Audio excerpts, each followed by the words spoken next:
আসসালামু আলাইকুম বন্ধুগণ, সবাই কেমন আছেন? আশা করি আল্লাহর রহমতে সবাই ভালো আছেন। সংযুক্ত আরব আমিরাতে ট্রান্সফার ভিসার আপডেট। আমরা সবাই জানি ট্রান্সফার ভিসা কম বেশি হচ্ছে, কিছু টাইপ হচ্ছে, কিছু হচ্ছে না, আবার কিছু হওয়ার পরেও রিজেক্ট আসতেছে, এতটুকুই। তো এর আগে আমি একটা ভিডিও দিয়েছি যে অলরেডি ট্রান্সফার ভিসা নিয়ে দ্বিধাদ্বন্দ্ব থাকার প্রয়োজন নেই। কারণ আপাতত যদি সত্যি যদি ট্রান্সফার ভিসা খোলা থাকে তাহলে অবশ্যই আপনি ১-২ দিনে তার বন্ধ হয়ে যাবে না? একটা আইডি প্রসেস করতে গেলে অন্ততপক্ষে অফার লেটার থেকে শুরু করে আইডি পর্যন্ত আপনার ৬ থেকে ৭ কার্য দিবসের প্রয়োজন পড়ে। তো সেক্ষেত্রে পবিত্র ঈদুল ফিতর উপলক্ষে হয়তো ১৮-১৯ তারিখ থেকে সরকারি ছুটি হয়ে যাবে ঈদের আগে এবং পরে। তো আমরা মনে করি ট্রান্সফার ভিসা যদি সত্যি ওপেন করা থাকে তাহলে আপনি ঈদের পরে থেকে পরিপূর্ণভাবে কার্যক্রম শুরু করবেন, এতটুকু আশা করি। ট্রান্সফার ভিসার যদি সত্যি খোলা থাকে আলহামদুলিল্লাহ। আর এটার পাশাপাশি আরেকটা নিউজ হচ্ছে যে অনেকে মনে করতেছে ট্রান্সফার ভিসার পাশাপাশি ফাইনও রিমুভ হচ্ছে। না, এই জিনিসটা অত্যন্ত দুঃখজনক বিষয়। কারণ আমরা জানি দীর্ঘদিন ভিসা বন্ধ থাকার কারণে অনেক মানুষ ইলিগাল হয়ে গেছে। এজন্য অনেকের ফাইনও আসছে। তবে এই মুহূর্তে আপনি যদি ট্রান্সফার ভিসা যদি করতে চান, যদিও হয়, তাহলে অবশ্যই আপনাকে ফুল ফাইন পে করে আপনাকে ভিসা লাগাইতে হবে। কেননা ফাইন রিমুভের কোনো অপশন নেই। ফাইন রিমুভের পূর্বে যে নিয়ম এখনো সেম নিয়ম।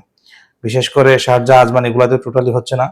আর দুবাইয়ের ক্ষেত্রে আপনি অ্যাপ্লিকেশন সাবমিট করতে পারবেন। তবে এবার অ্যাপ্লিকেশন সাবমিট করার ক্ষেত্রে আপনার জন্য একটা গ্রেট অপরচুনিটি থাকবে। সেটা হচ্ছে যে আপনি অফার লেটার অ্যাপ্রুভ অথবা যদি এন্ট্রি ফরম্যাট যদি আসে সেটা সাবমিট করতে পারবেন।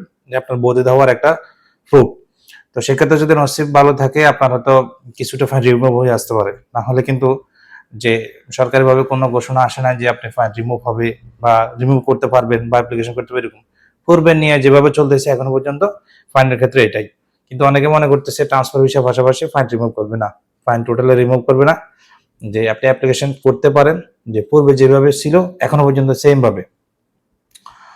আর দ্বিতীয়টা হচ্ছে এই ট্রান্সফার ভিসা ওপেন করার সাথে সাথে আরেকটা নিউজ হচ্ছে অনেকে জানতে চাচ্ছেন যে দেশ থেকে আনা যাবে কিনা। না, ট্রান্সফার ভিসার অর্থ হচ্ছে আপনি এক কোম্পানি ক্যান্সেল করে অন্য কোম্পানিতে যেতে পারবেন না। তো এক কোম্পানি সাইডে আপনি অন্য কোম্পানিতে মুভ করতে পারবেন। এটা শুধুমাত্র ইনসাইডের ক্ষেত্রে প্রযোজ্য। আউটসাইডের ক্ষেত্রে অ্যালাউ করবে না। আউটসাইডের ক্ষেত্রে আপনি হায়ার প্রফেশন ডিগ্রি দ্বারা যাদের সার্টিফিকেট আছে পূর্বে নিয়ে শুধু তারাই আসতে পারবেন। এই যে নর্মাল লেবার যে নর্মাল বিষয় এটা শুধুমাত্র ইনসাইড কাজের জন্য প্রযোজ্য। আরেকটা হচ্ছে ফ্যামিলি আপডেট। ফ্যামিলি ভিসা বিষয়ে অনেকে জানতে চাচ্ছেন। ফ্যামিলি ভিসা সেফ পূর্বের নিয়ে ইনসাইড হচ্ছে, আউটসাইড এখনো পর্যন্ত কোনো ফ্যামিলি ভিসা বা হবে কি এরকম কোনো আপডেট আসে নাই। ভিজিট ভিসাও সেম পূর্বে যেভাবে নিয়ে এভাবে ভিজিট ভিসা হচ্ছে না এখনো পর্যন্ত। যে পূর্বে যেভাবে চলতেছে একভাবে বা কারো ইমার্জেন্সি প্রয়োজন হচ্ছে বা কারো হচ্ছে না এরকম অবস্থা চলতেছে। লাস্ট হচ্ছে ঘরের বিষয়। ঘরের বিষয় যদি আপনার পূর্বে যদি ঘরের বিষয় থাকে তাহলে অবশ্যই আপনার ঘরের বিষয় হবে। ঘরের বিষয় ওপেন আছে। আর মেয়েদের ক্ষেত্রে ট্রান্সফার ভিসা নরমালি আগে থেকে চালু, গত ২-২.৫ মাস থেকে চালু। এটা এখনো চালু আছে। তো সর্বশেষ সংযুক্ত আরব আমিরাতের এই হলো আপডেট।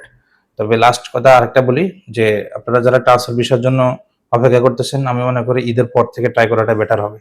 তাহলে সত্যি যদি ওপেন করা থাকে তাহলে কন্টিনিউ বিষয়টা আপ হবে। আর যদি মনে করেন কোনো সিস্টেমের আপডেটের কারণে বা স্লো হয়েছে সেক্ষেত্রে নাও হতে পারে। তবে আমরা আশা করব সম্পূর্ণ যে ইনশাল্লাহ কন্টিনিউ ভাবে খোলা থাকুক, এটা আমরা আশা করি। তো ধন্যবাদ সবাইকে। সবাই ভালো থাকবেন, সুস্থ থাকবেন। আসসালামু আলাইকুম।